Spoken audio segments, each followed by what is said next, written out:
J'ai eu 30 ans en février 2025 et j'aurais voulu partager avec vous des choses que j'aurais voulu savoir il y a 15 ans. Il y en a qui étaient déjà évidentes depuis plus longtemps que ça pour moi, du genre quand j'étais petite. Sauf que c'est devenu plus concret à partir de la seconde moitié de ma vie. Ce que je trouve intéressant avec la tranche d'âge des 15-30 ans, c'est qu'à 15 ans j'admirais les trentenaires alors que maintenant c'est plutôt les nouvelles générations qui me fascinent. C'est aussi un écart d'âge qu'on trouve souvent dans plein de groupes. Il y a les familles, des amitiés et bizarrement les couples, donc si ça peut aider des gens de différentes générations à mieux se comprendre, c'est tant mieux. Depuis mon plus jeune âge, j'ai toujours trouvé que le genre féminin est plus neutre que celui masculin. Déjà sur le plan anatomique, j'ai toujours trouvé ça ridicule que des humains avec une saucisse entre les jambes prétendent être plus neutres physiquement que les femmes. Les bons hommes se forcent à mettre leurs pantalons qui étouffent leur espèce de jambes atrophiées alors qu'ils pourraient très bien mettre des jupes comme les Écossais. Ou faire une poche du milieu pour cette chose alors que nous on n'est pas emmerdés avec ça. Même quand il faut pisser, on trouve des astuces. Pour le torse, vu que les humains c'est des mammifères, même celui féminin est plus neutre vu qu'il y a plus de variété de taille et de forme. Même dans d'autres trucs comme la santé, les émotions, les choix vestimentaires ou autres, on est déjà plus neutre qu'eux en termes d'expérience de la vie. Même les androgynes nous ressemblent. Mon avis là-dessus est encore plus concret depuis que je dessine régulièrement. À la base, je dessinais que des nanas et il faut à tout prix que je différencie le genre des mecs pour que je les sketche aussi. Dès la naissance, la femelle est un sujet et le mâle c'est l'autre, c'est un objet. Rien ni personne me fera croire le contraire comme tout le monde. Le patriarcat n'a jamais réussi à me faire changer d'avis. D'ailleurs, celle-là, c'est pour les meufs. Ayez conscience que vous aussi, vous avez des pulsions, certains besoins biologiques à combler, et qu'il y a des mecs qui ne vous rendent pas indifférentes car eux aussi peuvent vous transformer en simp, puis vous enculer dans tous les sens du terme. Si par exemple, vous êtes piégé dans une relation toxique ou qu'un charmant inconnu vous vole de l'argent à distance, c'est possible que vous vous laissez volontairement faire parce que le gars vous a envoûté. Moi, j'adore les mecs aux cheveux longs et c'est déjà arrivé que je perde mon attention pendant que je parlais avec quelqu'un parce que j'en ai vu un passer. J'ai même déjà eu peur de me faire un accident de vélo parce que je voyais une publicité où il y a un bel homme dessus. Sans déconner, je tiens à vous le faire savoir car on vit dans un monde où on nous fait croire que les mecs sont tellement moches qu'ils nous rendent indifférentes. Alors qu'en vrai, c'est juste qu'ils ne savent pas se mettre en valeur. Et ils sont moins objectifiés, donc c'est chaud pour avoir des repères dans ce contexte. Je vous jure que se faire un travail d'introspection là-dessus, c'est encore plus compliqué que de se construire une garde-robe.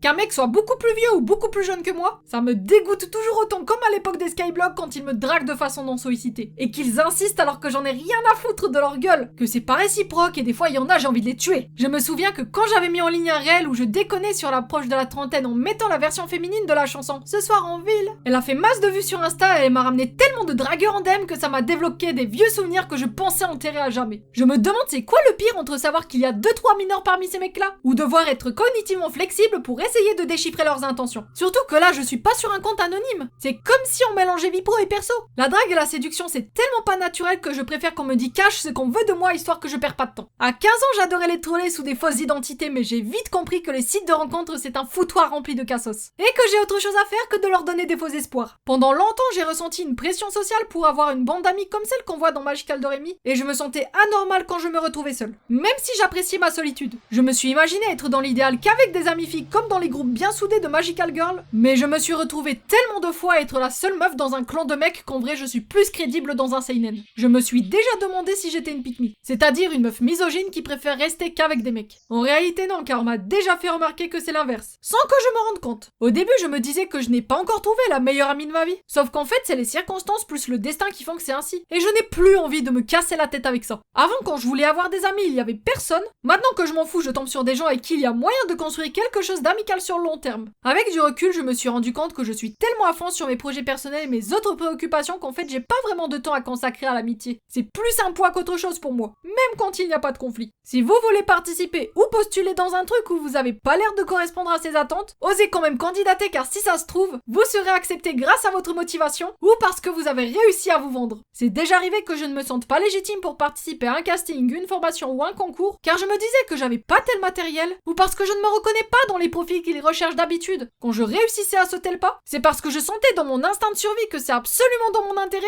ou bien j'étais face à une personne qui me faisait comprendre que dans tous les cas c'est ok que je tente ma chance. Toutes ces opportunités que j'ai eues comme ça m'ont servi par la suite et si j'ai pu y accéder, c'est parce qu'elles m'ont été destinées. Peu importe comment je m'en suis sortie là-dedans. Mieux vaut être un vrai imposteur plutôt que de choper son syndrome. S'il y a des endroits, des milieux ou des relations où on ne se sent vraiment pas à l'aise, il faut écouter son intuition et se barrer le plus vite possible. Moi, ça m'est déjà arrivé de tarder là-dessus parce que je voulais obtenir quelque chose de cette circonstance. Par exemple, à une période, j'allais dans des communautés véganes car je souhaitais trouver des bons plans en lien avec ça. C'était comme si je partais à la recherche d'un trésor. Surtout que des fois, il y avait des infos que j'arrivais pas du tout à trouver en dehors de leur cercle. Donc je me suis dit que je dois tester ce terrain car je ne peux pas l'éviter. Surtout qu'avant, le véganisme c'était très focalisé sur les bobos. Mais vraiment encore plus que maintenant, quoi. Et ça m'est déjà arrivé de réussir mon coup. J'allais dans des lieux où on pouvait facilement manger vegan, je recevais de la bouffe gratuite, je me suis fait 2-3 potes. Sauf que c'est pas comme ça que ça se passe dans la majorité des cas. Je me retrouve dans une situation où ma patience est mise à l'épreuve jusqu'au dégoût. Je déteste faire la bise et on m'a déjà regardé bizarrement parce que je voulais pas la faire à un gars de ce milieu. Plus tard, il y a eu la galette des rois. Celui qui trouve la fève gagne un livre de recettes. J'ai réussi, mais on n'a pas voulu me donner le bouquin. Encore plus tard, j'étais rentrée du Japon et comme c'est pas un pays qui est connu pour son bien-être animal, ça fait que quelqu'un a bitché là-dessus sans que j'en parle. Et là, j'ai commencé à prendre mes distances. Je m'intéresse à des trucs qui ne sont pas forcément tendance, du coup je me suis déjà dit, essaye de t'intégrer à ce groupe-là qui a plus de culture légitime que toi. Et au final, c'est pas des gens comme ça qui m'ont apporté le plus de bonnes choses sur la table. J'étais isolée, incomprise et éloignée de mes racines. Les meilleures infos que j'ai eues sur le sujet venaient de gens qui sont geeks, neuroatypiques ou de classe populaire. Puis à la fin, je suis redevenue végétarienne parce que les œufs ça me manquait. Maintenant, dès que je sens qu'il y a une tension chelou quelque part, je vais plus souvent passer à autre chose, car je me dis qu'il y a de meilleures opportunités dans des situations où je suis beaucoup plus à l'aise. La justice sociale, c'est un truc d'individualiste, peu importe la cause à laquelle on adhère. Tous les gens qui disent que c'est faux sont des sales menteurs, voire des hypocrites qui, sous couvert de philanthropie, cachent leurs vrais intérêts personnels. Les pires, c'est les mecs qui se prétendent féministes. Ça a été prouvé plusieurs fois que le seul truc qu'ils veulent, c'est niquer gratuitement. Après, ça se peut qu'ils ont suffisamment d'empathie pour croire au karma, ils peuvent vouloir être socialement bien vus pour gagner en popularité, donc niquer encore plus, ou ils se sont trouvés un excellent filon pour se faire du blé, en créant des associations ou des produits dérivés. Quand quelqu'un se bat contre quelque chose d'injuste, il pense d'abord et souvent à lui, même sans le savoir. À tout moment, il peut changer d'idée parce qu'il veut autre chose. C'est comme quand on a faim ou soif. C'est normal, c'est juste un besoin qu'il essaye de remplir comme tout le monde. Si je m'intéresse aux droits des femmes, c'est parce que j'en suis une, alors que si j'avais été un gars, j'aurais sûrement été un mascu. Si j'avais été une personne valide, je m'en foutrais des trucs militants pour les handicapés. Et si aujourd'hui j'arrive encore à manger végétarien, c'est grâce à mes difficultés alimentaires que j'ai à la base, sinon j'aurais abandonné depuis longtemps.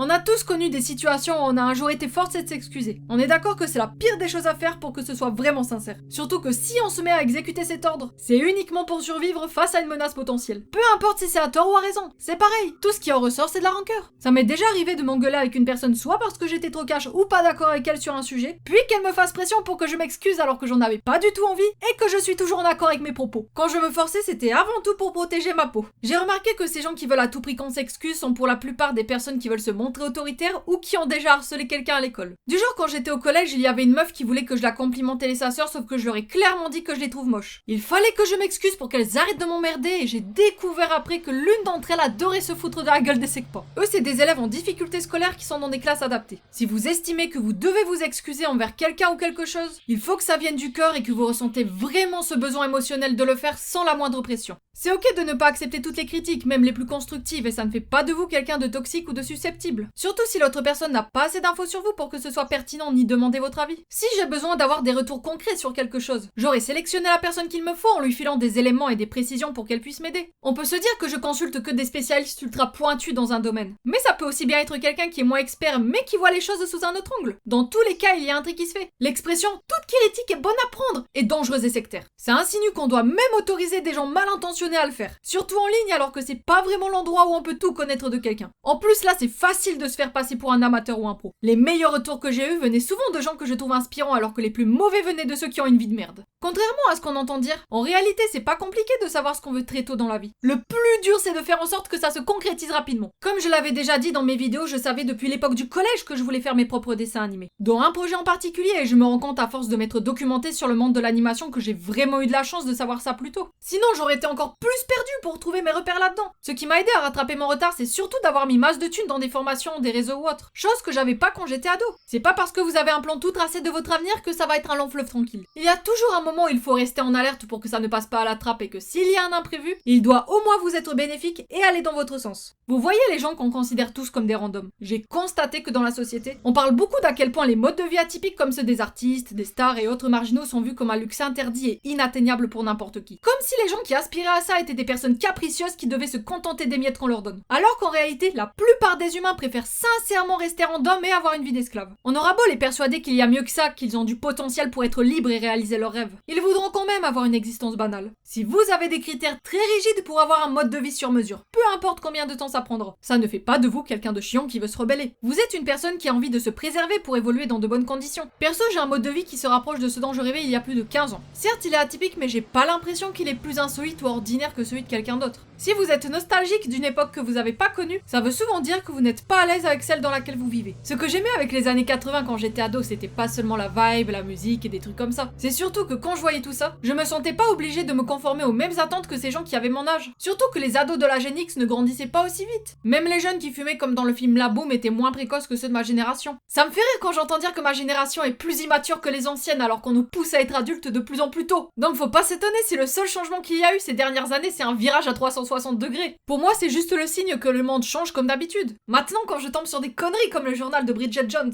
je suis très contente d'être une zillennials car de nos jours on a vraiment de la chance de pouvoir rester nous-mêmes. D'ailleurs pendant très longtemps, j'ai toujours trouvé que ne rien faire c'est une perte de temps considérable et j'ai eu l'envie de l'optimiser dès que c'était possible. Ces moments-là où je n'étais pas productive, je les voyais comme des vides qu'il fallait combler à tout prix. Pour au final me rendre compte que ça sert à rien de faire ça la plupart du temps puisqu'il y aura toujours une période de creux à laquelle je ne pourrai pas y échapper. Pour mon entourage, je suis la personne qui ne s'ennuie jamais et qui trouve toujours quelque chose à faire. Oui, l'animation c'est la partie immergée de l'iceberg. Je fais plein d'autres trucs à part ça. Maintenant, même si c'est pas toujours évident, je vais beaucoup plus lâcher prise dans ces moments-là car je me suis rendu compte que c'est pas mauvais de s'ennuyer. J'étais beaucoup plus en forme pour faire encore plus de choses car j'avais plus de temps pour penser que quand j'étais focalisée sur un truc. Du genre, si je prends les transports, je ne vais plus sortir systématiquement ma tablette pour me distraire avec. Je vous promets que lire et voyager, ça permet d'avoir un meilleur esprit critique que quand on se contente uniquement de regarder des vidéos et de faire confiance aux médias. C'est plus simple de prendre du recul sur tout ce qui nous entoure. Par exemple, je me suis déjà intéressée à la sociologie quand j'étais au lycée. En gros, ça permet de comprendre comment les gens vivent et se comportent entre eux. C'était pas encore à la mode, donc ça fait que je lisais des bouquins là-dessus. Quand j'ai arrêté de lire ces livres, j'avais l'impression d'être devenue conservatrice parce que j'étais pas à jour, mais j'en ai fait tellement le tour que je suis blasée. Je sais qu'il y a des PNJ parmi les gens qui sont à fond dedans. Même genre de bail pour les voyages. Si j'entends parler qu'il y a une guerre dans tel pays, je vais plus faire confiance à une personne qui vit vraiment là-bas plutôt que de croire à la première propagande venue. Il y a 15 ans, j'ai compris au fond de moi, sans avoir su mettre un mot là-dessus, que je ne ressens aucune attirance romantique envers qui que ce soit. Je précise que je suis bel et bien hétéro. Quand on me demandait si j'avais un copain, au début je disais que j'attends d'être avec la bonne personne, puis à force j'ai fini par répondre « À quoi ça me sert? Qu'est-ce que je vais en faire de ça ?» Comme si c'était un objet encombrant, ce qui est pas faux. Surtout qu'il y a des vibros qui coûtent moins cher. Le peu de fois où j'ai eu un crush, je m'imaginais faire des choses avec plutôt que de recevoir un bouquet de fleurs à la con. L'idée de vivre une vie de couple platonique, c'est un cauchemar en plus d'être une perte de temps pour moi. Ah, et je trouve que la monogamie c'est de la merde.